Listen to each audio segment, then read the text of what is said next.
Oh my God. I was talking to myself. I'm so sorry, y'all. I was doing a whole presentation. I'm like, drop in the chat. Let me know if you can hear me. And I was like, no one's responding. And I realized my the browser was off to the side and I didn't hit the go live button. So I apologize about that, y'all. I'm sorry. I'm tardy for the party. I was all in the story. Thank you for being here. Great day, everyone. Great day. I don't say good morning because we're not in morning. It's a great day. So I apologize for being here, but not here. It's in the back end. And Stephanie sent me the directions. I was like, yep, I got it. And the little blue box. So I apologize. And so let's just get started. I don't want to waste any more of your time. So it's just so great to be here with everyone. I just want to say thank you to Stephanie for inviting me to be here with y'all this morning. I'm really appreciative of this experience. And I'm just excited to chat with y'all about several different things, all under the umbrella of getting out of your own way. And I'm excited because I know that Stephanie's been encouraging a few things like taking a sabbatical and taking a career break and getting y'all to think deeply about what it means to have a soft life. And I hope by the time that we're done together, this really truly invigorates you to lean towards taking time for yourself, putting yourself first, and permanently creating a soft life for yourself. I think I met Stephanie back in 2018. I had a travel podcast called Chronicles Abroad with my co host and friend Nubia. And we were so excited to speak to somebody similar like us, over 40, traveling the world, but doing it differently uh, through her own terms, through house sitting. We're like, whoa, this is amazing. And I love what Stephanie has created here and how inspirational she continues to be to y'all Vicarians by using her platform to inspire y'all to own your lives. So thank you. Yeah, tardy. Appreciate it. P.S. Beloved, I was tardy for the party. So I'm going to give you a brief overview. But before I get started, make sure y'all just grab some tea. I got my tea here. Got my ginger and turmeric. I also got some water here. So let me know in the chat what y'all are drinking. Take a little sip here because I was talking to myself for 15 minutes. And if you're okay, because I really want to make sure that everybody gets this material. If we end up running a little bit over 11:30, if y'all can stay along. If not, no worries. But I'm happy to stay a little bit longer. So there are 4 topics that we're going to touch on today. Yes to coffee. I'm trying to do better to not have too much coffee because most of the coffee in the States, I'm sorry, it's trash, it's toxic. But once in a while, I do get the coffee. I've been trying mushroom coffee, so I've been doing that for a little bit. It ain't real coffee. It tastes like earth, but I enjoy the benefits. All right, French toast. Okay, onion rolls. All right. All right. So there are 4 topics that we're going to touch on today. I'm going to talk about my 2013 burnout that started everything, and also how in 2016 I bought a one-way ticket to Thailand and how that catapulted my healing journey. This is where I work with several shamans from Bali, Thailand, Mexico, and the Dominican. You ever get a point in your life there's a fork in the road where you make this decision, you go this way, you make that decision, you go that way. It's almost like the matrix of like, do I take the red pill or the blue pill? I felt like that trip to Thailand just changed everything. And so next I'm going to talk about resistance. So this is a universal experience that you can work with to achieve your desired life. Resistance might be the reason why you haven't taken that sabbatical or quit that job or got the rest that you needed. So we'll dive into that a little bit today. I'm going to also give you some tips to sort of reframe what resistance means so you can begin to take momentum in your life. Yeah, I mean, I think the brand, I'm sorry, I'm looking at the chat, but the mushroom coffee that I drink is called Rise, and it's okay. I don't know. It's okay. But I'm going to try some other ones and play around with it, but it's, I just have to accept the fact that it's not real coffee. I'm Haitian. I'm from the islands. Anybody else from the islands? I'm from the Caribbean. We love our coffee, and I do love chai tea, but it's hard to get a good chai. It really is. All right. The next topic that we're going to talk about is starting over. Many of you might be thinking about starting over. You might be thinking about what it means to start over as you're experiencing these major life changes in your lives.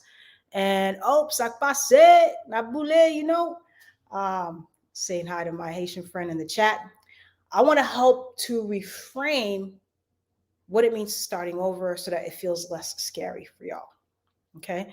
And then lastly, I'm going to talk about plant medicines and how you can use plant medicines as a complement and tool to deepen your healing journey in ways that talk therapy will never be able to do that. And even as a clinical therapist, I stand by that comment. And so all these topics are going to inspire you to get out of your own way and step into the soul you're supposed to be. So before we get started, I know wherever you are, even if you're driving, don't close your eyes. But if you're not driving and you feel comfortable, just take a moment and just close your eyes and take a deep breath. I want everyone to just take 3 collective deep breaths together. Just inhale. At the top of the inhale, you just want to hold it and just release. You want to take 2 more deep breaths just like that. And exhale at your own pace. And we just want to give thanks for the day, give thanks for the moment that we're here communing together, and give thanks for this breath. I love taking a deep breath because it really helps us to get centered and grounded. Breath is life, so breath is everything. So again, my name is Frantzces. I'm a licensed clinical therapist that specializes in life coaching and plant medicine integration. I'll go a little bit later into what plant medicine integration is, but really my mission is to create spaces for people to go deep, to gain clarity, to go deep to heal, and to go deep to disrupt the patterns that are holding them back so they can bring more peace, more alignment, and balance into their lives. And so I had mentioned, okay, so in 2013, I didn't mention it because I was talking to myself, but in 2013, I had a breaking point. I was burnt out. And this was, I want to say 2013 to 2016. That was the beginning of my dark night of the soul, if you're familiar with that term. I was in high functioning depression and high functioning anxiety. If you're not familiar with those terms, all it basically means is that I had a mask that everything was okay on the outside, but on the inside, I was dying inside. My life looked like it was all together, but I was having a hard time getting out of bed. I was having mild panic attacks, all of those things. I was just really in a very dark place. And I thought at the time that maybe I was like, it's just my job.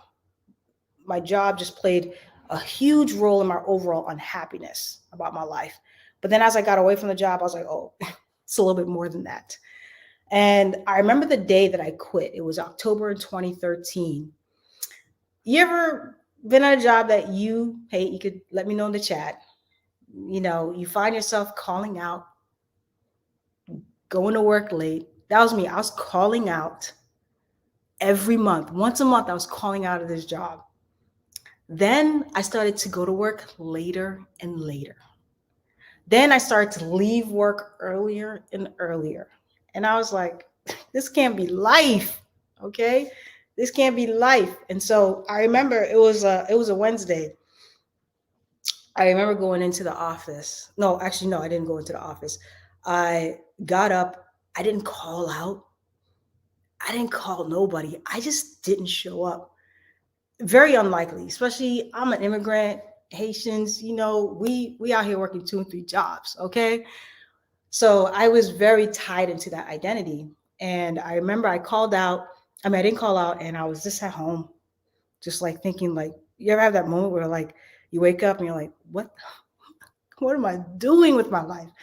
And my kid at the time, he was hospitalized. And this was not unusual for him. He got hospitalized all the time. He was fine, but they needed me to sign some paperwork. And I was like, I wasn't there. Thank God my team sort of, they're like, where are you, Frantzces? I was like, yeah. So my team was able to sign, do all that thing. And I was like, Frantzces, you can't do this because you can't do this. I was like, this is so out of character. It's out of my, it was out of, I was out of integrity. And I knew that that's not how I want to show up, especially in a field that I was really committed to serve. And so the next day, I went into the office and I was like, I sat down. I didn't plan for this, y'all. Okay. I had some money saved up. I sat down at my desk. I literally wrote my resignation letter and I handed it in. I gave 3 weeks. I didn't really have a plan. Okay. Yep. My soul sat my spirit sat me down, was like, we ain't doing this no more. And so, my supervisors, you ever notice people always want to make it about themselves? She's like, oh, what did I do? Is it me? It ain't you. I'm battling my soul right now. Okay. They tried to get me to stay. I was like, I gotta go. I couldn't see. All I saw was the way out. I gave 3 weeks. And I felt like the weight just lifted immediately. And I was like, I had no plan. I was starting to get curious about real estate. So I was like, maybe I'll just do that. I have some money saved up, whatever. So I got into real estate, but I knew I wanted 3 things. I wanted freedom to own my time. I wanted more money because I got tired of overworking myself and being underpaid. And I wanted value. I wanted to utilize my skill sets. When you're working in a job, especially it's like corporate, there's so much red tape and bureaucracy. You're not really using all of your skill sets and gifts and talents to make a difference. And I felt like I was being undervalued and underutilized. So I was like, I'm out of here. And so from 2013 to 2016, I was working as an entrepreneur. I was in real estate, and I was like, Lord, what did I get myself into? I don't know nothing about no entrepreneurship. And so my depression heightened and my anxiety heightened. And because I couldn't distract myself from work, I had more time and more space on my hands. And I started to isolate myself more.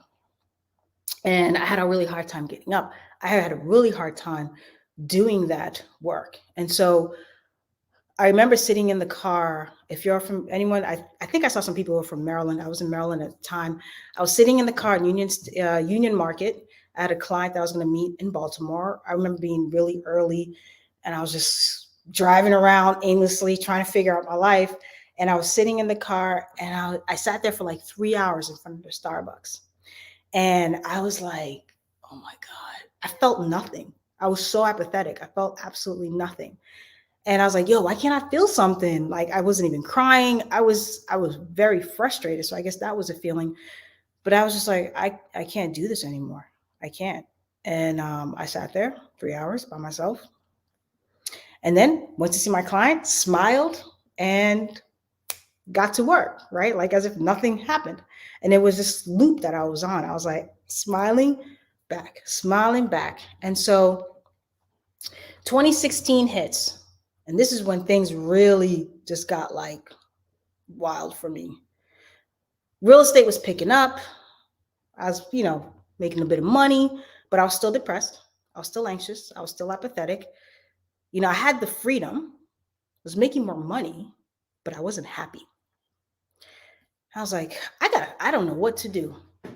Someone wants to know what way did I start real estate. I got my license as a realtor, but I started working with investors. So I did a lot of wholesaling and traditional and non-traditional real estate. And so January of that year, I remember like just going online, you start looking for things, and I saw this coach was having a retreat in the mountains of California. And I was like, who is this lady? But she spoke to me, and her essence was very spiritual. And so I was like, yo, I don't know. I don't have the money. I'm just going to put this on a credit card. I spent $1,500 for a weekend in the mountains of California with some lady I didn't know with 15 other women. I was the other melanated person there. It was two melanated folks. And I was like, what the hell am I doing here? And that weekend actually changed my life because there was a lot of things that I discovered that I was hiding underneath. There was a lot of feelings that was unresolved. I had a lot of unresolved trauma. And that weekend I had to do, I didn't have to, but I surrendered to the process, just kind of opening myself up, exploring all these feelings. And I remember I had a lot of anger.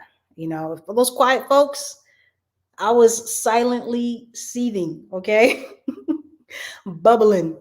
Okay. So I realized I had a lot of anger, that undealt anger that I had to work with. But that retreat changed my life. And that's actually where I met so now I do plant medicine retreats. That's where I met my co-facilitator, Lily Zapeta.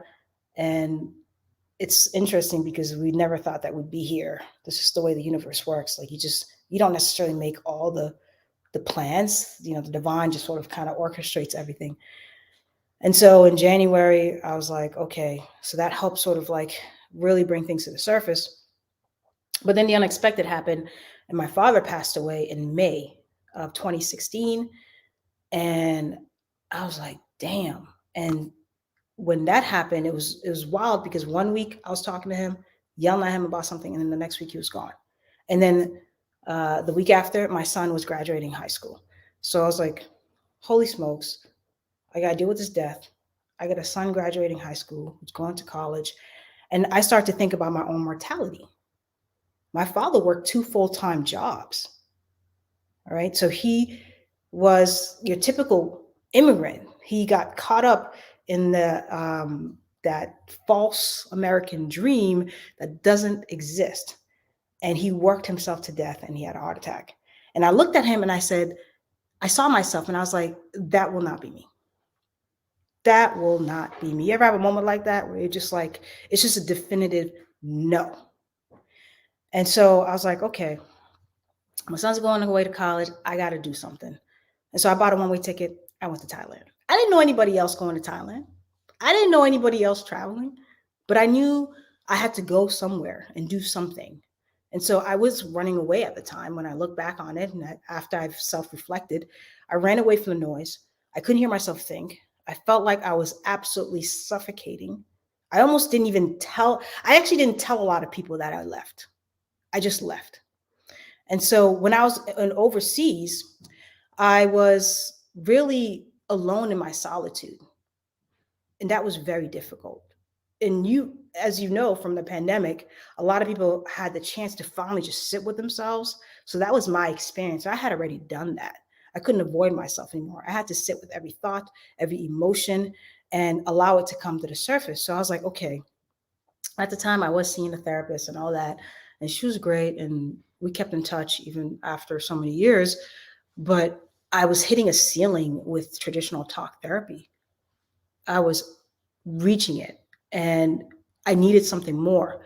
And from my background being from the Caribbean, I grew up with an aunt who would, she liked that charcoal, bathe me with some floral baths. She did all that stuff. So it's interesting that it all came full circle. She would always cleanse me all of the time. And so I sought out shamans because, like I said, traditional therapy wasn't working for me. And this healing path brought me closer to my spiritual self. And I realized that the thing that was missing from the work that I was doing, even just for myself, was spirit. From the clinical world, it's spirit. We talk about the mind, we talk about the body, but we don't talk about the spirit, which is like the thing. We're spiritual beings having a human experience. So we cannot separate that. I don't care what anyone says. Yeah, all of this, of course, is my opinion and everything else, and stuff that I've seen and stuff that I've connected to. So I was like, this is it. And that really truly resonated with me because I had so many questions, and that journey brought me to a place because I had questions about death. I had questions about love, hate, grief, loss, and healing that could not be answered in traditional ways. So while overseas, I worked with shamans in Bali. I worked with shamans in Thailand. I worked with shamans in Mexico, and then I ultimately met my mentor, Tahira Mayat, in the Dominican Republic, and we've been doing these retreats together.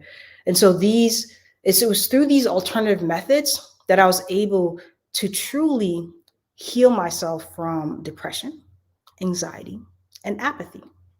I do not believe that depression and anxiety are situations. I call them distortions. I don't call them disorders because they're really distortions of the mind, and they're distortions of thought, distortions of emotions.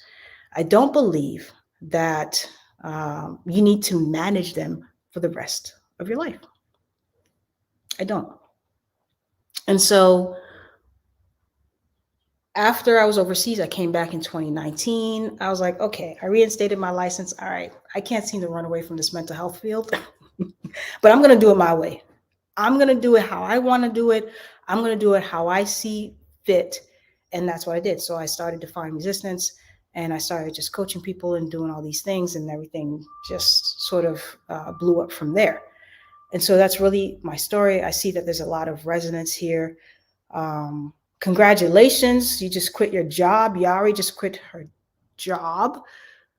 Oh, not quite sure what happens next.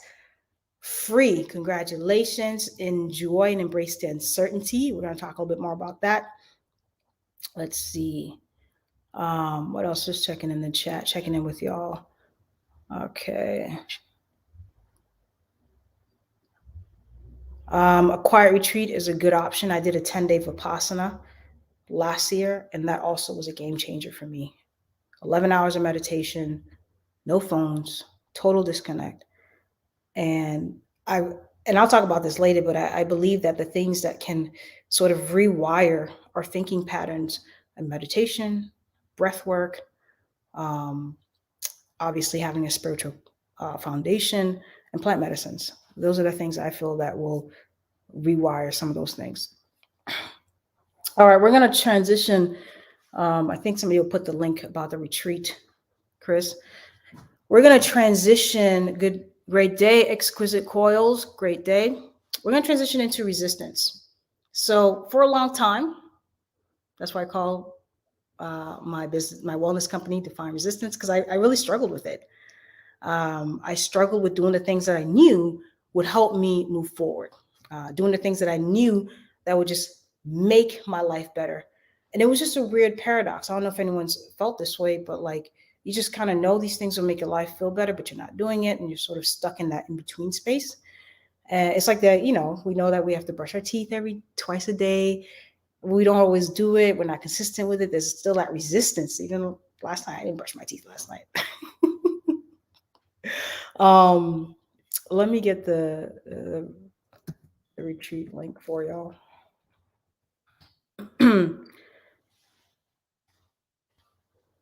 Let's see.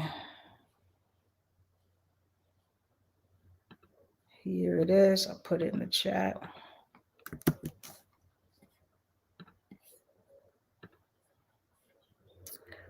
All right. So resistance really got in the way of me doing the things that mattered the most, to move the needle in my life. And I don't know if this resonates. Do you guys experience resistance as well?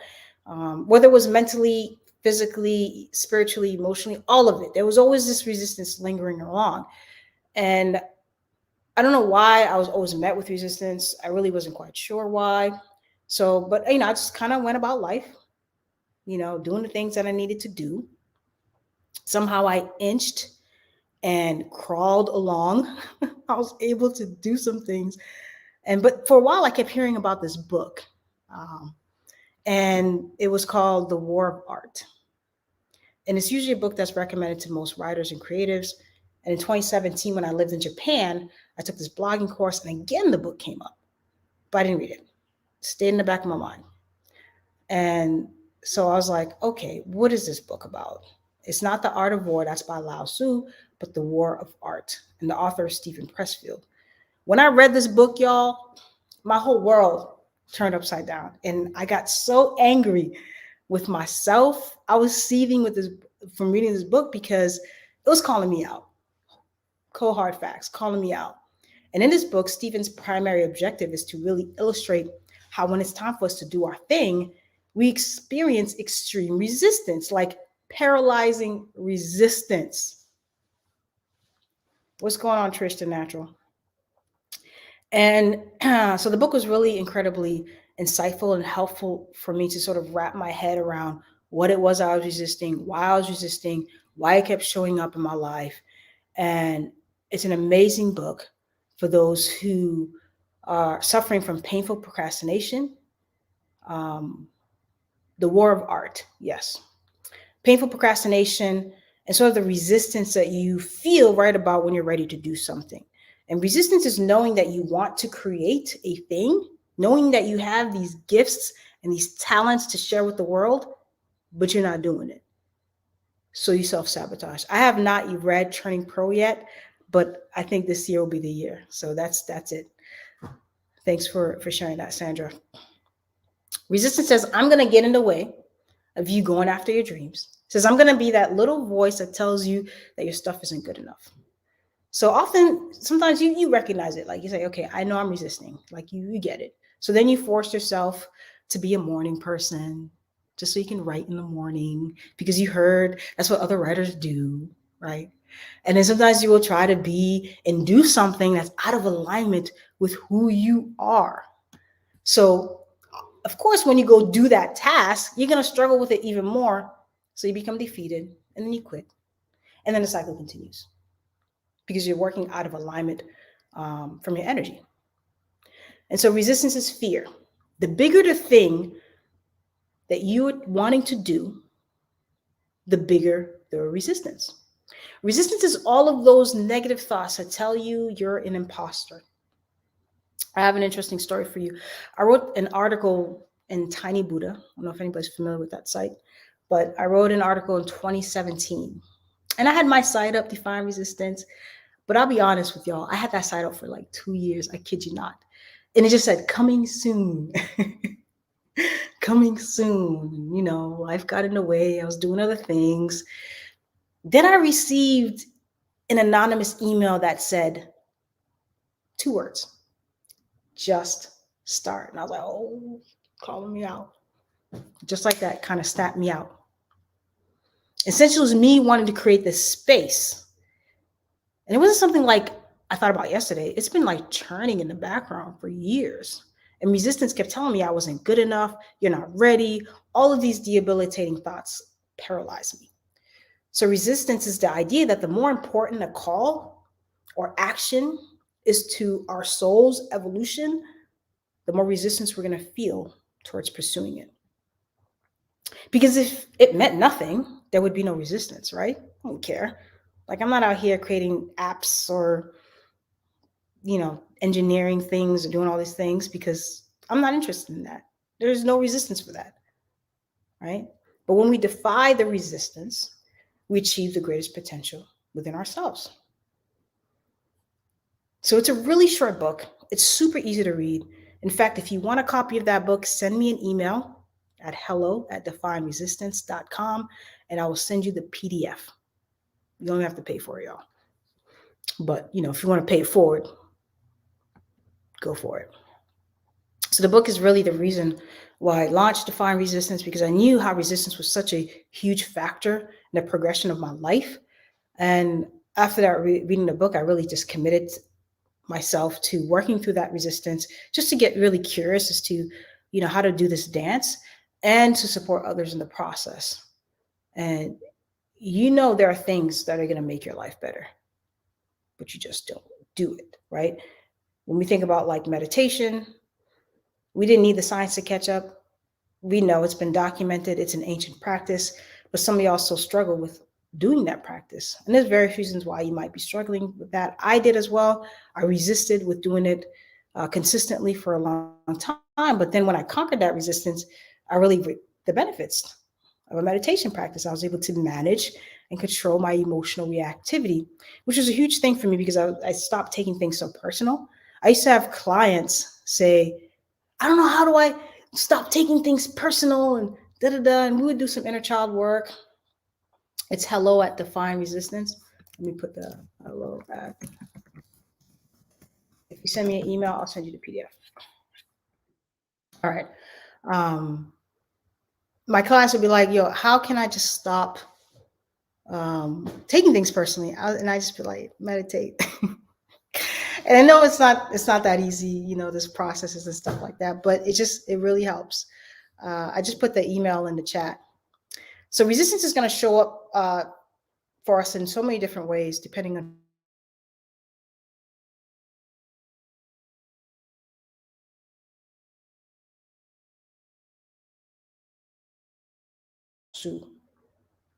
The War of Art is by Stephen Pressfield. And just send me an email. Don't worry about the title, and I will just send it to y'all. Easy peasy. So like I said, resistance will show up for us in many different ways, depending on who you are.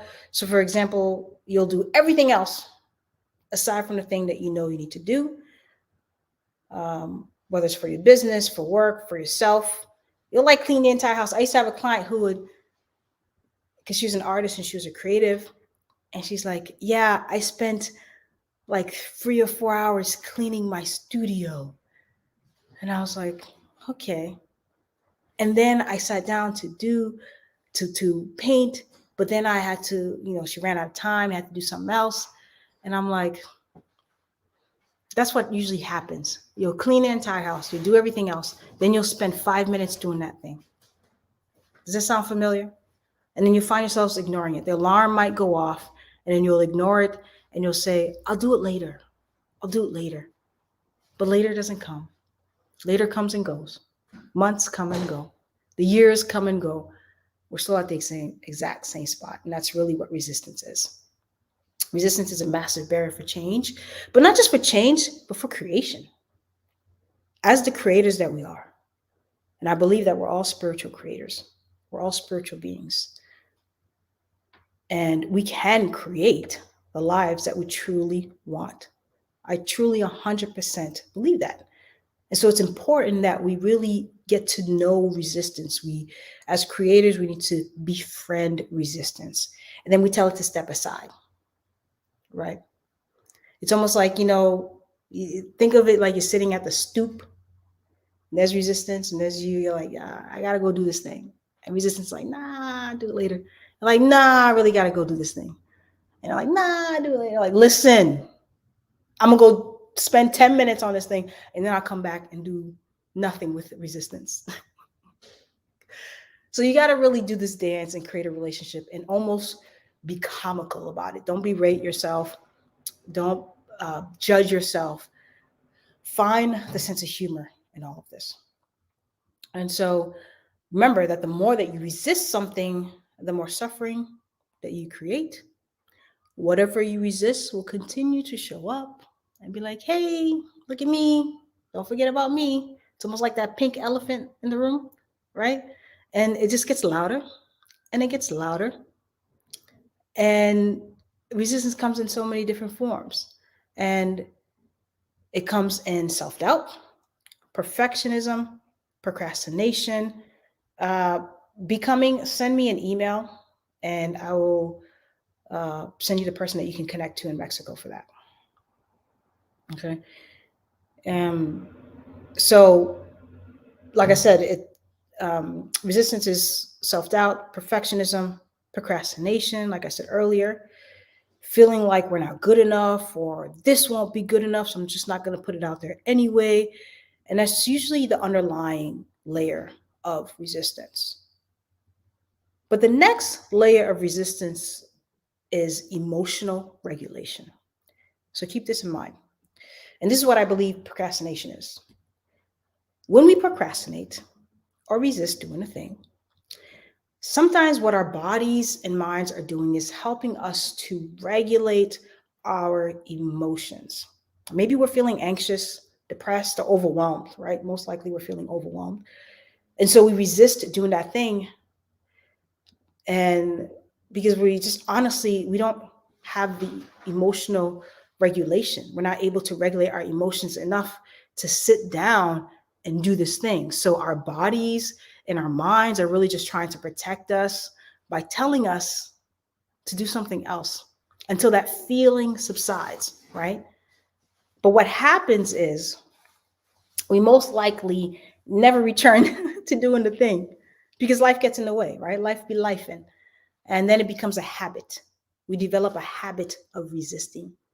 And then we start associating that feeling, that dreadful feeling that might rise to the surface. And so we don't do the thing.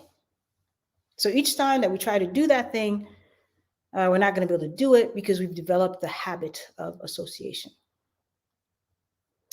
And then it mutes the desires that we have.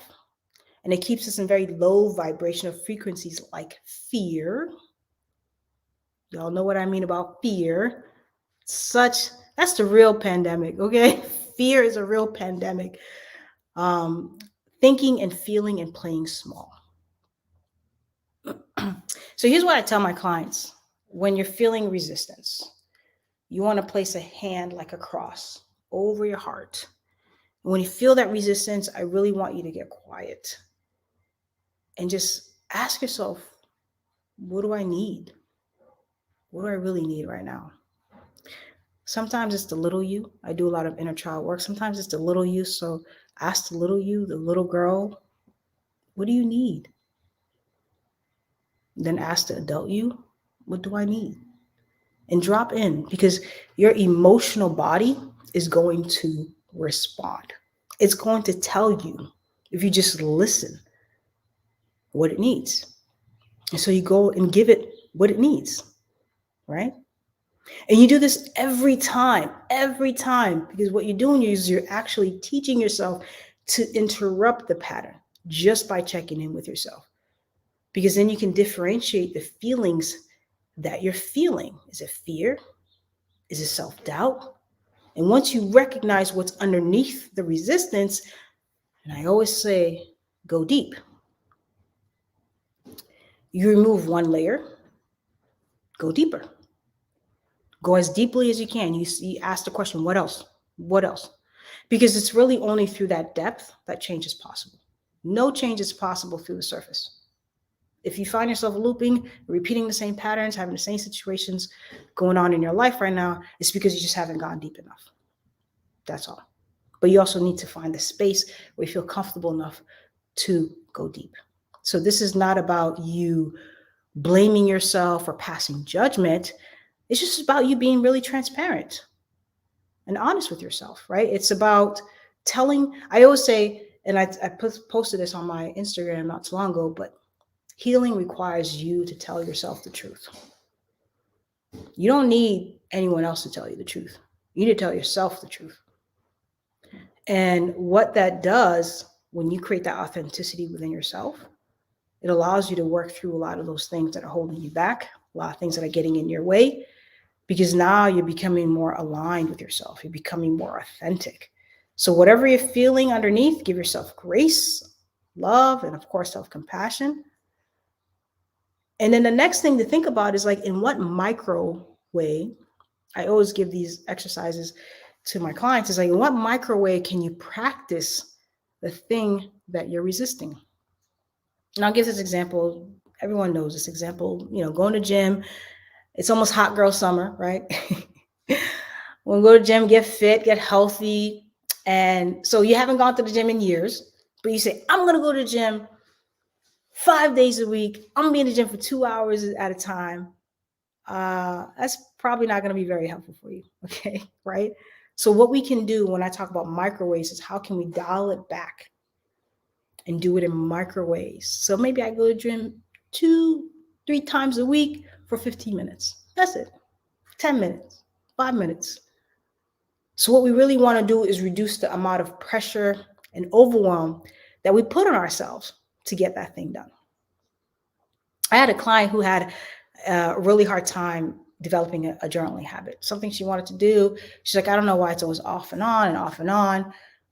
We already know, like, journaling is, self-reflection practice is a beautiful practice. I also have in 125 life-changing self-reflection questions, which I think someone might be able to drop in the chat.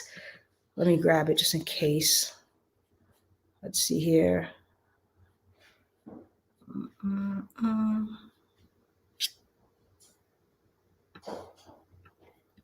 All right. Here's the link for you to create a self-reflection practice. This is free. I actually just updated it and revamped it. My partner, Samaya, just brought that book back to life. What I did was trash because it's not my lane. I gotta stay in my lane.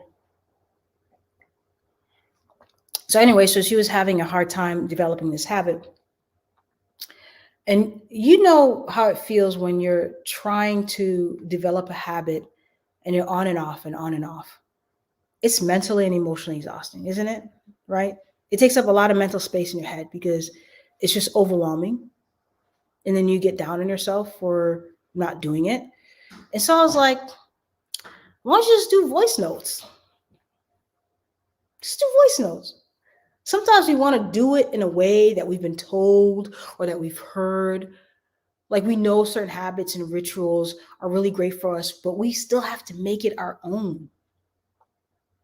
I always recommend what is the path of least resistance. If you listen to Abraham Hicks, choose the path of least resistance, y'all. If waking up and opening a journal and writing feels like too much, don't do it. What's the path of least resistance? How can I make this easy for myself? How can I dummy proof this thing so that I can actually do the thing? And for her, voice notes are very helpful. She can just pick up the phone, blah, blah, blah, blah. It felt great. You can also do video, voice to text, all that. Just make it easy for yourself because eventually what it's going to do, it's going to build a habit and you're going to chip away at that resistance little by little. And eventually the resistance fades and then you start to flow. That's what we want. We want flow. We want ease. And in some cases, the resistance will pop up. And that's okay. It's not really about getting rid of the resistance because it will still show up. It still shows up for me. But has the resistance gotten smaller? Can I relate to it differently? Can I create a plan to work with resistance? Can I begin to think of them as a friend? Like I said earlier, that's just sitting on the stoop and you're just having a conversation.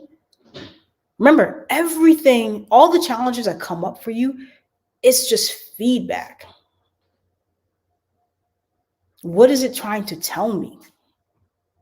So the resistance that you're feeling inside is just trying to get your attention. It's trying to protect you. So don't work against it, just work with it. All right, so before I wrap up this part of our talk together, I'm just going to recap some of the things. And if you have any questions, feel free to leave them in the chat and I'll answer them. Let me know if y'all are feeling this message, if this is hitting right. Let me know if this has been helpful. So the recap is first, understand procrastination isn't a bad thing. Sometimes it's just a sign that you just need to regulate your emotions from the overwhelm. So just listen to your heart and your body. Don't force it. Just flow in the direction of your energy. And then the second thing about resistance is, I don't know if y'all are familiar with Brendon Burchard, but he said something that really stuck home. And I always think about it when I'm like starting something new or wanting to put myself out there. He said, there are no barriers getting in your way. It's because you don't want to start small. You don't want to look a certain way, so you don't do it. For instance, I don't know where you guys are in your journeys of taking career breaks, but if I take that sabbatical, my family's going to think I'm crazy. Of course they will. Remember I told you earlier, I didn't tell anyone. I literally was in the LAX airport and I was telling my aunts who they don't speak any English, like, I'm going to Thailand. And they had such a hard time because they're like, listen, we left Haiti so that you can be in this American dream. And they didn't understand, why would you leave this glorious country to go to a place that you don't know, that you don't have any family? So they couldn't understand. So had I told them at the beginning of the process, I probably would have talked myself out of it. You cannot share your plans with people who are afraid, with people who are, living that linear lifestyle. People who are on this path, y'all are black sheeps. Just like me, I wrote a whole article about black sheep on LinkedIn. Black sheeps are the ones that disrupt and change the game for their lineage. That's what we're here to do. So start messy, start without having all the answers, start with uncertainty, but get out of your own way and just start. Be that black sheep and don't answer no questions. Okay? Yeah, the Haitian guilt. Child, let that go. I've been let that go. They've gotten used to it now. What we're talking about is if you're from the Caribbean, I'm sure, most cultures experience this. They make you feel guilty for doing anything outside the norm. I did everything linear. I got all the education and everything else. And I'm like, nah, there are other ways. All right. So let me know, how does resistance show up in your life? What have you done to sort of move past that resistance? Your family knows not to fight you anymore. Oh my God. Every time I come home, I'm home now. And my aunt's like, Frantzces, I don't like this for you. You travel, you go so many places. I don't know what accent that is. But I'm like, it's okay. I'm fine. I'm like, I ain't asking you to borrow no money. I ain't asking you to bail me out. So I'm good. But they take a little while used to. What I find is like when you start making decisions in your life and you start holding boundaries, you first have to be comfortable with the boundary that you hold. And over time, people adjust. They adjust. And then they just leave it alone. Now I have another aunt. I'd be showing her pictures and she'd be cracking up and we just be having a good old time about it. But the beginning stages could be a little bumpy, but that's okay. That's okay.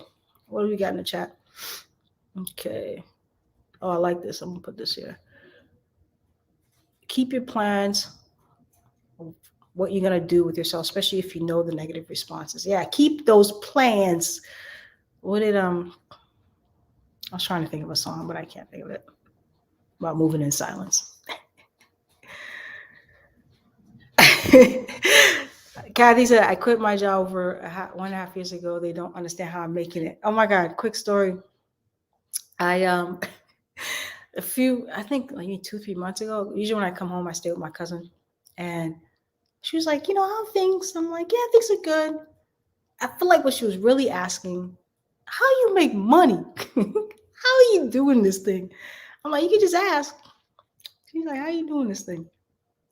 All right. I know we got 30 minutes and I do want to get to the plants, but I just really think it's so important to talk about starting over because I know some people just like recently quit their jobs and you're about to like start over. And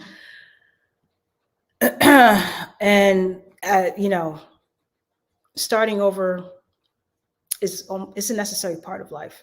And I want to help you reframe this. Starting over isn't easy. I know how daunting it could feel to start over. It can not only feel overwhelming, but it can be humbling for some of us because besides feeling scared to start over, we might feel even embarrassed to do so. So when I went home in 2019, I was like, well, after I was jet setting, teaching English abroad, that's what I did. I'm back. So I have to figure things out. So, there was a little bit of embarrassment there. Briefly, got over it because I felt I came back home and I was looking at everybody. I was like, oh, everybody else's life just sort of moved on. People climbing that ladder, which I was not interested in, getting these promotions or becoming in administration and all these other things. And I was like, people getting married, having kids. And I thought life might have been passing me by, but I was like, nah, it's not passing me by. But anyways, you might feel afraid to start over, but what if starting over is exactly what you need? What if this current cycle of your life is keeping you from being all that you can be? What if it's keeping you from discovering your true self? As you already know, I had to start over so many times in my life. Sometimes it was the universe's doing, like, didn't I tell you? And I wasn't listening. So I had to humble myself and start over.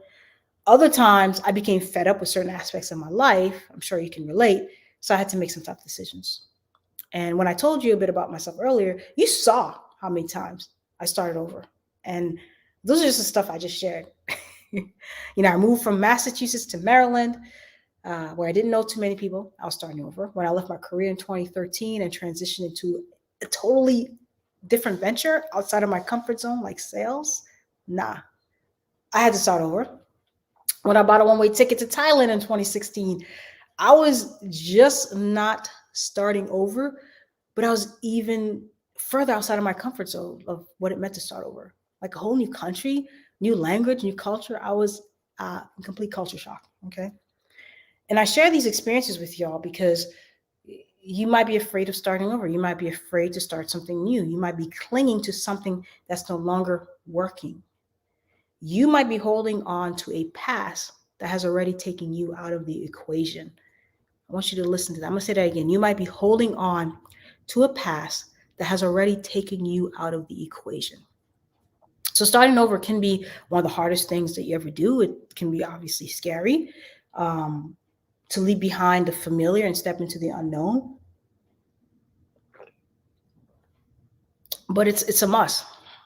And a lot of people get stuck in their ways. They refuse to start over because of fear. I get it. And discomfort. I get it.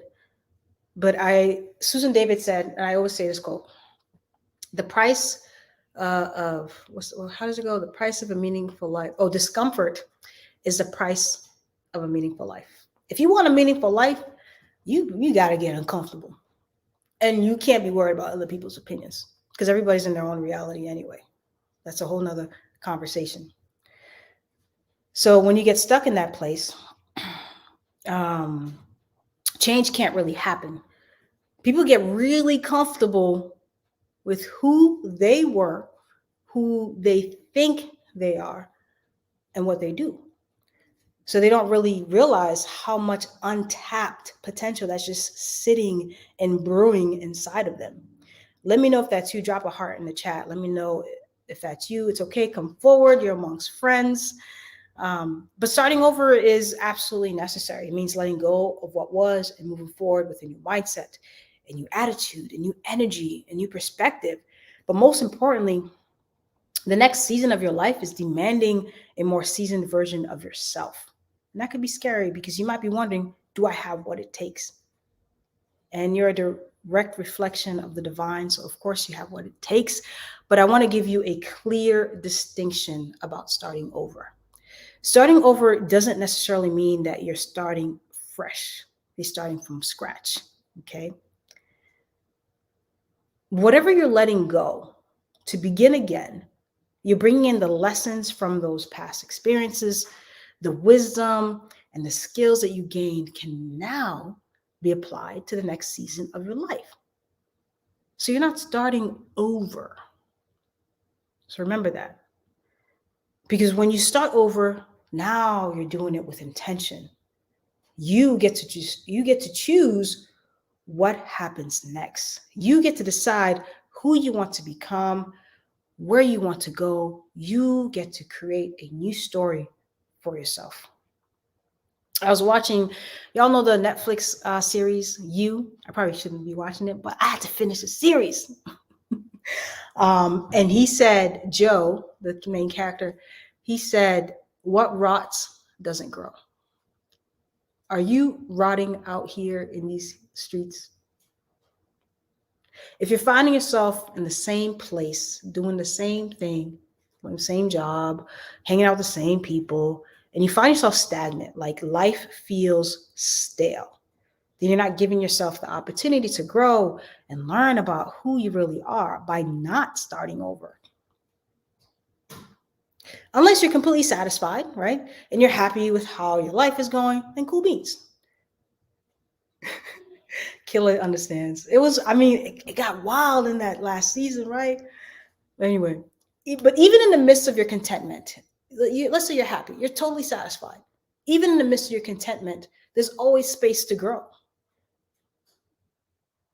But if you're not happy with your current life, then it's time for you to make some changes. So please do this and keep the rest of this message in mind. The message is coming. Starting over, we know it's uncomfortable. Mostly because people can't help but feel like they're losing something with each transition. And I get that. So part of this process is grief and loss. But it's also a very essential part of being human, and it's a direct necessity of the evolution of your soul. So here's the message. You're not losing. You're just shedding. We have to shed. We need to make space for the new to enter your life. And if you receive this message, drop in a chat, let me know. Drop some hearts in the chat, let me know that this is resonating for you and you're starting to understand the reframe of starting over. No matter how many times you start over, it's up to you to decide, will this journey be a beautiful unfolding? Or will it be a burden? There will always be new lessons to learn, ample opportunities, and different ways to rediscover yourself. Starting over is about rediscovery. Remember, you are multi-dimensional beings. You are creators. The creator created creators, which means that you must do your best to recreate yourself. So don't be afraid of starting over. Be afraid of being where you currently are, same people, right? Swinging on the same old tree, looking at the same old scenery. And perhaps there's a bit of fear there. Good. It means that you are alive. Fear is a compass, y'all. I love fear. And I used to struggle, right? But I love fear because I have understood that if I follow it, if I follow the fear, it will lead me down the path to my most wildest dreams. And that's what it's done. Think about this for a second. You're not supposed to be the same person you were a month ago, a year ago, or even 5 years ago. If you are, okay, if life feels too comfortable, too routine, that means change isn't happening, growth isn't happening, you're not evolving. We are here to evolve. When I say loving fear, I think fear is a distortion, but I welcome it. I embrace fear. I'm still afraid of heights, but I'm not afraid of life. Can you imagine a farmer who's comfortable with a plot that's not growing? That farmer will have to eventually pivot and do something different so he can feed his family and save any future crops. So I really want you to break the routine of being yourself. There are layers and layers of yourself that you have yet to discover. And I want to use this metaphor. I love nature. It took me a while to get a relationship with nature because I used to be afraid of bugs and all this other stuff. But when you get into this path, especially with the plant medicines, you start to commune with the plants. Nature is a reflection of you. It's a reflection of me. It models what it means to be patient with change, to be multifaceted, to transition with ease, and to co-create with harmony. Nature is a beautiful symphony and a beautiful reflection of life. If nature can embrace change, so can you, right? So if you're not starting over, it means you're not really recreating yourself. You're not learning anything new about yourself, about life. If you're not starting over in your life right now, if you are starting over in your life right now, I want to offer you a bit of encouragement. Let starting over inspire you. Let it invigorate you, knowing that you're embarking on a beautiful journey with new lessons to be learned and more opportunities to really discover who you really are. So don't let starting over get you down. It really is the most rewarding thing that you can do if you choose to see it that way. Yeah, breaking the habit of being yourself. I haven't read it, but he be dropping some gems too in that. All right, so we got a few minutes left. And I want to talk a little bit about plant medicines because they just literally changed my life. And any questions before I transition to plant medicines? I'm not in Thailand. I haven't been in Asia in a long time. I've actually, from 2020, when the pandemic happened, me and my partner were like, if we're going to be quarantined, let's go be quarantined in Mexico. So we actually left in 2020, traveled all through Latin America. And we've come back now because we got some family stuff to deal with and all that good stuff. And I've had like a wedding and all this other stuff, but I plan to go right back We plan to go right back overseas, right? So I'm no longer, I do want to get back to Asia at some point, but I also want to tap into the motherland. So we'll see. All right. All right. Let's get into shamanism, plant medicines, all that stuff. So I told you earlier that I wanted to bridge the clinical with the spirit. And the divine just works so beautifully because when you ask for something, you just allow divine to work and it just brings everything into play for you. And when I started on this path, plant medicines, it was really just for me. I had no intention of holding retreats or of serving plant medicines or doing any of those things. I just wanted to heal. Like, that's all. I wanted to figure this thing out called life. I wanted to settle my ease about death. I wanted to heal a lot of stuff that I had grieved because I had lost so many people in my life, and I just wanted to work through that. And so, and I also saw after I had my first ayahuasca ceremony how this is a possibility. Like, this could possibly help my clients. And when you tap into the spirit and when you embody yourself as a spiritual being, there is no doubt of who you are. None. That doubt is matrix mentality. That doubt is deprogramming. For you to heal, there's a lot of deprogramming that needs to take place because we've been sort of indoctrinated for so long, and we've been force-fed a lot of information, and we've literally given our safety and security into the hands of other people, and we need to reclaim that. Okay. And so in 2020, I went for my first ayahuasca ceremony. I had some friends down there. I spent like 6 months in Mexico, and it was me and my sister. We went down and we're like, okay, let's go do this. And listen, I had no preparation, no integration. And integration is really just kind of making sense of all the things that came up for you and how do you integrate them back into your life, right? How do you take all the wisdom and put it back into your life, right? So that you can actually benefit from all of it. So we go down to Mexico. Child, let me tell y'all, don't just be, some people just want to go and like, I love Peru. Peru is probably one of my favorite countries. They want to go off to Peru and Costa Rica because that's what they've been told, that it's just divine over there. Obviously, go where you feel called. But I knew I wanted a few things after my first ceremony. I wanted more context. I wanted more clarification, and I wanted more support. And when you go into the jungles with some of these shamans and you do these plant medicine ceremonies, they don't understand. They're not of this world, so they don't get some of this stuff. And that's why the clinical and the spirit world is such a good bridge, because they'll just tell you, you'd be like, oh, I just had this experience and I'm feeling sad. They'll say, drink more medicine. Okay, see you later. Okay. So they just don't understand the nuances of Western life. And I was at my first ceremony in Mexico, and I was like with, I think like 20 other people. And there was no like, hey, this is what to expect.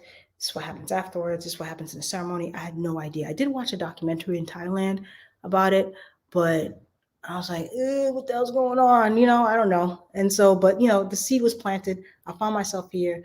I was like, all right. But there was so much resistance for me in that ceremony that I actually did not benefit from that ceremony. And there was so many people in that ceremony, I did not benefit from that ceremony. So fast forward to a year later, I met my mentor, Tahira Mayat, and all these questions about life. She was supporting me through the process. I went to her retreat in 2021. I did a 7-day plant medicine immersion, and it just literally turned my world upside down. And I was like, oh, I get it. And I asked her, I was like, find me an ayahuasca shaman because I want another chance to meet the grandmother of medicine. The thing about shamanism, we're actually having a retreat October 22nd through the 29th. If you are interested in that, finding more information, our retreats are very curated, and I'll explain a little bit about that in a minute. But for those who's new, who's familiar with shamanic work or the shamanic path, let me know. If you know nothing, type 0. If you know some things, type 2.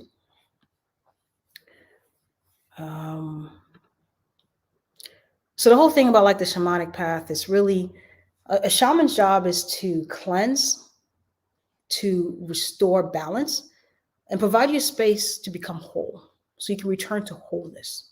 So there's a lot of newbies in the chat. I'm not going to cover all that stuff, but if you follow me on Instagram, I do a lot of explaining what some of this is. And so the shamanic world believes that everything in the universe is connected through energy. Our thoughts are connected to one another through this universal energy. It connects all living things. And the belief is that when we experience illness or pain, we're going to feel it in our bodies. And the reason that we feel this is because our soul is lost or damaged in some way. And I go into how, like, if you have a lot of unresolved trauma, it is going to get trapped into your body. It's going to affect your digestive tract. If there's a lot of grief, you might be holding it in your digestive tract. Especially for melanated women, we have a lot of womb issues, right? In 2021, I had to have a fibroid the size of a baseball removed from my uterus. And they say that fibroids is really connected to parental trauma or unresolved parental grief. And I had a lot of that. And so it manifests into our bodies. My IG handle is on the screen. It's just my name, at Frantzces. And if we don't clear up all this clutter, we're blocking all of our energy fields. And that's why where there's so much of disconnect, right? We feel very disconnected with ourselves, with our souls, with our path, with our purpose. That's why we lack clarity. That's why we feel so heavy and weighted all the time. And the keys to a better life simply relies on your emotional health. And when you have emotional imbalances, it is going to create health problems, physical health problems. Right. And so the work of plant medicines and shamanic work is to replace that lost power, to help you remove all the negative energies and help you to restore balance. But most importantly, for you to tap back into your personal power. Okay. And if we don't heal some of that trauma, it just manifests into our body. And what I love about plant medicines, we do a 7-day plant medicine immersion. I was going to get into how the plants really, they literally change the rewiring of our brain, but I don't think I have enough time. Unless y'all can hang around for a little bit more, let me know. Type in 15 minutes in the chat, just put 15, number 15, if you think you can hang around, and I'll go past 11:30. If not, I'll just end at 11:30. So I'll wait to see what y'all say. But the reason why plant medicines are so powerful, okay, it looks like y'all want me to go into it. Okay. All right, I'm just going to go into it. All right, let's roll. Y'all get me excited in this stuff. I love talking about this stuff because it's just been powerful. Oh, they go for 3 hours. So the first thing I told Stephanie was like, first of all, I'm an introvert. Someone said 45. Oh, there you go. Hello now. What's going on, girl? Long time no see. I told Stephanie, I'm an introvert. All right. I was like, how in the world am I going to talk for 2 hours straight? And I've been running my mouth. Let me get some water. Get a little water. All right. And Helona is in the chat, and we actually work with the same shaman in Thailand. And I got a lot of energy work. The numbers are for if you can stay an extra 15 minutes for me to get into some of these plants, because our time is supposed to be up at 11:30, and I want to respect and honor people's time. But if you can stay for 15 extra minutes, I will stay for an extra 15 minutes, especially since we started a little bit later. All right, so I'm gonna get a tiny bit sciencey on y'all. I actually want to show y'all this. How do I present, Lord? Share screen. Okay.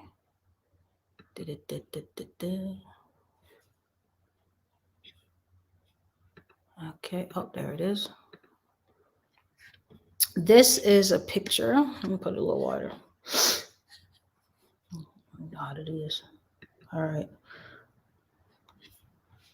Can y'all see this? Let me blow it up a little bit. This is a picture of pretty much like your emotional body, right? And some of y'all might believe in chakras and energy fields. Some of y'all may not, and that's okay. I always say come with an open heart, come with an open mind, take what resonates and get rid of what doesn't. Okay? So this is your emotional body. And as melanated folks,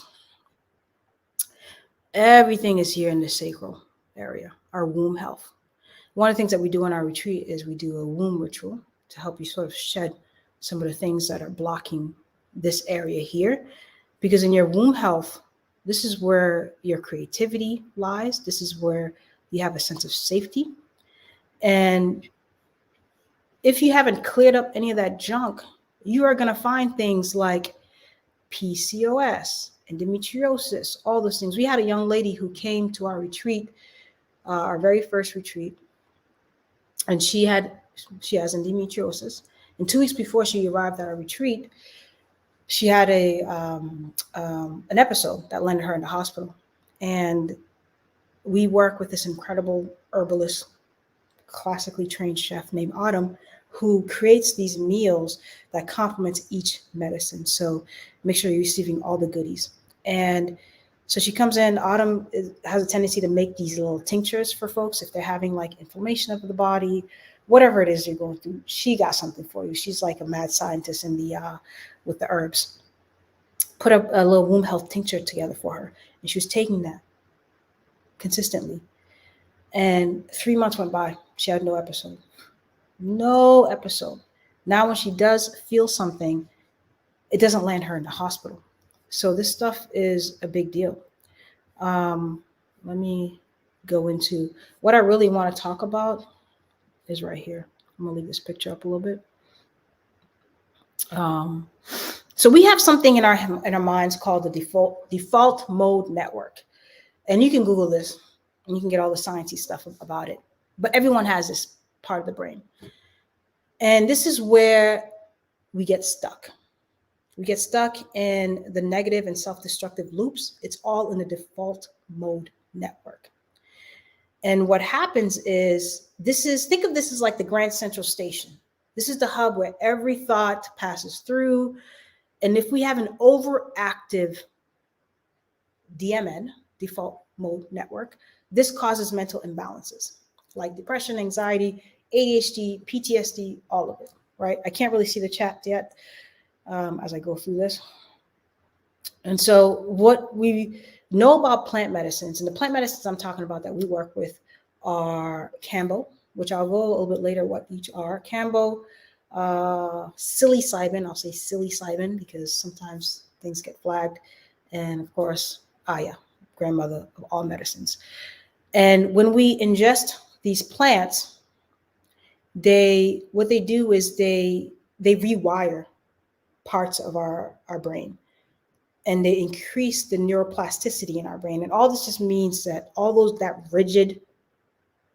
these rigid patterns that we get stuck in kind of just loosen up with plant medicines, and the walls of defense come down. And so the DMN think of it as your autopilot system. It's sort of like it's important to have, because if we had to think about everything, brushing my teeth, going to work, that would just be too overwhelming. So we definitely need it. But where it becomes tricky is that it's also the part of our mind where we're constantly wandering and ruminating about things, and it impacts our sense of self. If you send me an email, I can send you the graph. Hello at Defying Resistance.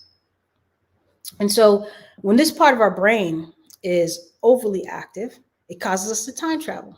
We might find ourselves thinking obsessively about the future, about the past, and it impacts also our mental state of other people, how we imagine other people to be. So for example, let's say you're standing in line at the grocery store and somebody cuts you off in line and you're like pissed off. You're like, you didn't even see me, how disrespectful, how rude, because everything's always about us, right? We get really self-centered about it, right? And we just think this person is so disrespectful. And we dismiss the idea that, oh, first of all, maybe he didn't even see you, okay? Secondly, maybe he's got some challenges in his own life, and that has him just sort of shutting out the world. So when we're in this default state, it really impacts our moral and ethical reasoning greatly. So we start to judge people unfairly and harshly. And it just, if this does not change, doesn't expand, it really has us tripping over ourselves. And so this part of the brain is where we generate all the stories of what happens to us and just kind of keeps us looping. And when you take plant medicines, it disrupts this DMN. Okay. And what happens is this part of the brain becomes quiet. So if you're like really anxious and have a lot of thoughts going in your mind, it becomes less active. And what happens is it allows us to experience the absence of ego for a brief moment. We don't want to terrorize the ego because the ego is necessary, or we'd be like, pooping on ourselves or something, for lack of a better word. Well, we need our ego. We just need to befriend it. And so we can move with a sense of clarity and ease when this part is quiet, because we're no longer focused on ourselves. We can reconnect it to people, to nature, to ultimately ourselves. It's like the brain, when we're on plant medicines, gets a reboot, and it creates all these new pathways. It lowers our defenses, helping us to sort of break away from the false stories that trap us. And so like the narratives, like I feel unworthy of love, I'm not good enough, the incessant loops of rumination and self-incrimination that keeps us stuck in the default mode network. And psychedelics give us a moment to experience the idea that there's an alternative way of thinking and being. And so during a plant medicine ceremony, the power of those self-destructive thoughts cease to exist. I remember we had Dr. Joe, he's a holistic psychiatrist. He came for a private ceremony, and he had experienced one part of the medicines as a whole process. And when he came in, he was just like, like most people, they're a bit anxious and they're a bit, nervous. But after he had the experience, you could see him just like, whew, he was so grounded. And he was just like, wow. And I told him, what you're experiencing is a radio silence. And he's like, I have never experienced radio silence like this in my mind ever, because there's always this constant chatter, right? You're constantly chattering. And I feel like the only other experience that really can do this is like meditation, breath work. And maybe, if you have a faith or something like that, maybe. But other than that, it's always going to be you against your thoughts. And so for that moment, if you feel a moment of empowerment rather than victimhood, right? It gives you a moment to see the contrast. And you're like, oh, this is how I was. This is who I am and could be. And that's really a liberation that we all seek. And so we work with a few different kinds of medicine. And I'm leaving this chart up because I'm going to tell you, as I talk about the plants, what it does. So the first plant that we use, this is a 7-day plant medicine immersion where we take care of everything. We call it the dream team because one of the things that you will not find in most plant medicine rich ceremonies is integration. We do a before, we do a during, and we do after. We do screening, we meet with people, we have soul sessions where we curate. It's very small, okay? Maybe 8 people. This year we're thinking 8, but it's usually 6 to 8 people. It's small on purpose. It's very intentional. And everything that we do is serves a purpose. And you're going to find that most places don't necessarily do it like this.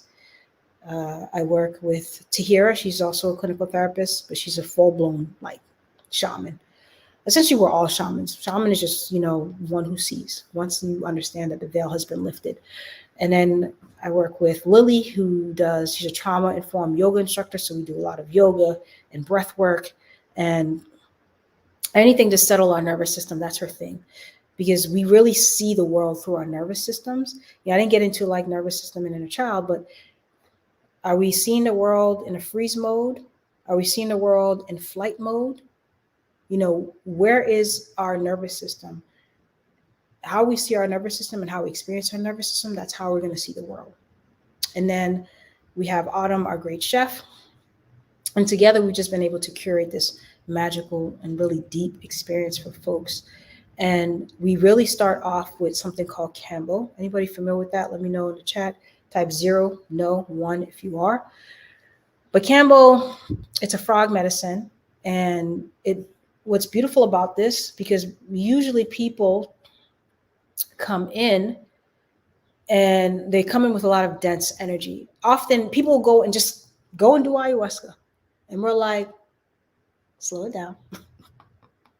That could be very jarring, first of all. We need to detox. So the food that we eat, the preparation beforehand, all complements this journey, because you don't want to spend all this time going to do these powerful medicines and you don't get the full benefit of these medicines. So Campbell is a frog medicine where basically it's a toxin it's a poison from the frog. You open the skin up with three dots, we'll say, and you burn the skin, and then you put the medicine into the skin. And we call this the vaccine of the forest. Indigenous folks used to use this to help them with long treks and journeys, because it helps to strengthen your immune system. And what happens is usually people do a 3-day. I did a 3-day. So some of you are familiar, but most of you are not. But I did a 3-day Campbell cleanse. And what it does, it's very fast and efficient, but it's super powerful. But it travels through your body, and it's like a detoxification. It's a purification. And it literally finds any impurities in your body, goes to the lymphatic system, and flushes it all out. And we find that people will have energetic cleansing, will have physical cleansing, whether it's like a physical purge of some sort, but usually afterwards you feel so much more lighter, and you feel like you just feel like Superwoman, and it really helps strengthen your immune system. And then the next thing that we do is we do psilocybin. If you're familiar with that, drop a 0 if you're not, 1 if you are. Low fatigue and low energy, that could be a number of things. So what are you eating? Remember, all of this is nutrition. What are you eating? And also understanding your blood levels, right? But what are you eating? What's draining you? There might be things that are draining your energy that you can eliminate in your environment.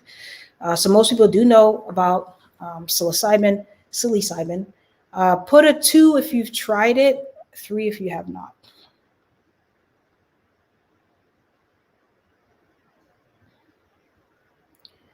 Yeah, there could be a number of reasons why you're not sleeping. It could be, so many different reasons for sleep disturbance. There's somebody, let me go to the chat. Oh, I lost a question. I can't do that. Okay. So this psychedelics like psilocybin is so crucial. And so we do that towards the middle of the week. And what we find with this is that if you have a lot of inner child stuff, this is going to help you meet with your inner child and heal some of unprocessed childhood stuff. And it's the heart medicine, so it's all about love. It's all about getting back to love for yourself. And I mean, you could do a lot of this research, and now the science is catching up, right? Stuff that's been around for thousands and thousands of years, they're now saying, oh, yes. So they're doing like these studies with veterans, and they're noticing that they no longer qualify for PTSD after doing 1 or 2 sessions of psilocybin. And we're like, yeah, because what it does is it interrupts those thought patterns, and it eliminates, my computer's moving really slow, but it helps interrupt the patterns of anxiety, depression, anything that you might have been obsessing with. It interrupts that whole process. And it helps you come back to love. It helps you ground you. And it helps you see a different side of yourself that you weren't able to see before because the walls of defense come down. So I don't want to say like this, plant medicine is not as an elixir. Okay. It's not, you're not going to go take it and like, oh, life is great. I feel better. You are going to feel better. You are going to feel lighter. But what it does is it creates a window of tolerance. And what I mean by window of tolerance, your walls of defense come down so that you can engage with your trauma in a very different way. And that's really what gets people caught up and rigid when it comes to the healing journey, because they're not able to just let their walls of defense down so that they can process their trauma, so that they can do the healing that they need to do. But the plants give you a loving way to experience that for the first time. I also had anemia as well. But if you send me information, we work with Autumn. She's an herbalist. I can connect you to Autumn, and she does all that stuff. That's totally out of my wheelhouse. The emotional stuff, I can help you with that. But the other health stuff, that is not in my wheelhouse. And the next thing that we do is, obviously with the plant medicine, it's not all just like plant. We do have fun. We go out to the beach. We go to the island. We enjoy the island. And the only thing you have to do is just worry about your flights and just get there. Everything else is taken care of. And then we end everything. So we start with the detox, because you must detox your body before you go off and meet some of the other medicines. And they all work together very in very synchronized pattern. And then you fall back in love with yourself with psilocybin. And then you meet grandmother Aya, who is the grandmother of all plants. All right. And if you think about Aya, think of her as like, you know, that grandmother that loved you, but also would pull on your ear, like, don't do that. It's a mix of that. It's the Aya experience taps into the seat of your soul. It allows you to see the things, and you do a lot of shadow work. And if you're not familiar with shadow work, you can quickly Google that. But it's just all the things that were hidden come to the surface, but in a very loving way, so that you can process it and experience it. I will tell you that, and I'll stop sharing my screen. I gotta figure out how to do that. All right, let's see here. Oh, there we go. But I would tell you that one session with plant medicines will do wonders in ways that like years and years of therapy will not be able to do. Therapy just can't tap into certain psyches. It just can't, because what happens is that we get so good at telling our story, right? Especially if you're intellectual. Like me, I'm all like mind, so I always have to remind myself to drop down to my heart. We can tell our story really well. We know what's going on. We know what's working. We know what's not working. We can talk about it all day long, but talking about it doesn't necessarily create change. There's a time and place to process, to connect the dots. But what I love about the plants is that you get an embodied experience that talk therapy just cannot provide for you. You just cannot, right? And so the plant medicines give you an opportunity to finally feel the things that you need to feel. And one of the things that we had, another young lady who said, you know, I came here and I didn't realize how much anger I had. I didn't realize all the anger that I was carrying. And now I'm back after this experience, and some of the things I used to get upset about, it just doesn't even matter anymore. I don't even get myself all worked up anymore. And the issues, even with her mom, have gotten so much better now because she sees everything in a totally different way. You know, when you change the way that you see the world changes. And that's pretty much it. Let me type in my email address.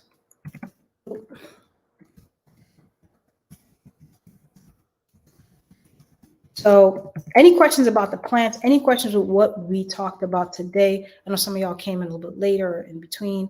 Hopefully you'll be able to catch the replay because there's a lot of goodies in there and there's a lot of wonderful conversations happening in the chat.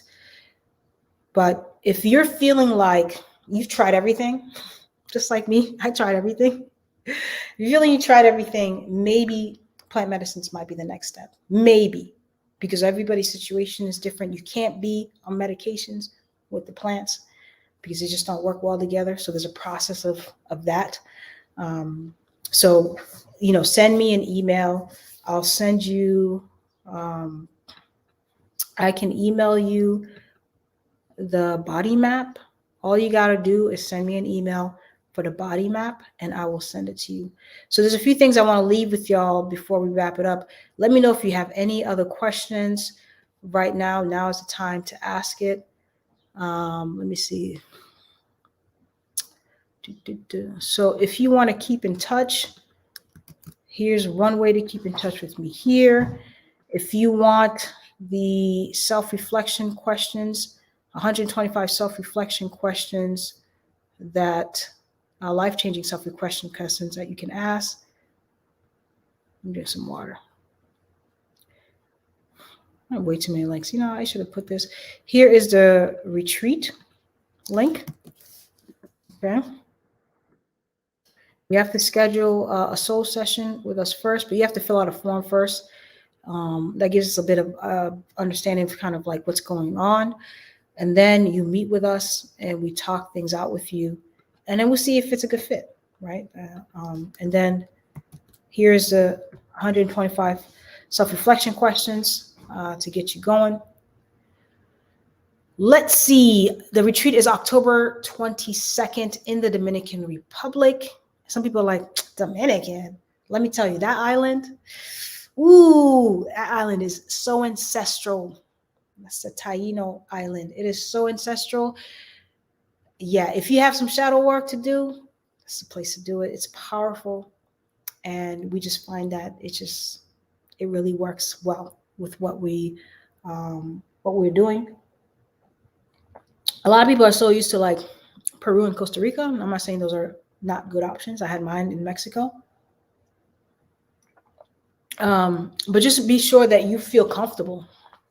You have to understand that these plant medicines, the shaman's essence is in the plant medicine. So you want to make sure that the shaman's energy is in alignment with what you're looking for. You want to be sure that the plants are being sourced ethically and that the plants are actually the plants that you're getting. And you want to be sure that there is an integrative process. Please don't go fly out and do these plant medicines without support before, during, and after. And what we do in that retreat, we do a lot of rest. So it's not plant. It's rest, plants, rest, plants. Okay. And just make sure that it feels good. Okay. All right. Any other questions? Because we're going to wrap it up. Any other questions? Everybody got the emails that they want. Definitely check out the replay. I want to thank y'all for spending so much time with me this morning. I think this is the most I've ever talked in one sitting. So I feel like I need to practice. I appreciate y'all being here with me this morning. Thank you so much. Thank you to Stephanie. Thank you to the Vicarian community. I trust that you got what you needed today. And I trust that we'll stay connected. You can find me on Instagram at Frantzces Lease. And yeah, email me, send me a DM, let me know, whatever questions you have. No question is off the table. We've heard it all. We've seen a lot of it. So nothing is too uncomfortable to ask. Okay. We do our retreat in Samana. Samana is gorgeous. So Samana, yes. All right. So I'm signing off, y'all. And hope to see y'all on the other side of wholeness. Okay. Take care, guys. Part 2. I'm here. I'm here. I'm here. All right, y'all. Take care of yourselves. I'm signing off. Thank you so much. Really appreciate y'all. Let me say out thank you to some names. Thank you, Sharon. Thank you, Marilyn. Thank you, Frederica. Thank you, Mellow Vibes. Thank you, Non. Thank you to Kemi. Thank you to Love Notes. Sean's. Yeah, Samana is gorgeous. Don't be sleeping on DR. You know, some people are like, not DR, but it's got some of the best beaches and beautiful mountains. All right. Thank you, Shanisi, Tanya, Charmaine. All right, y'all. I'm out. Thank you so much.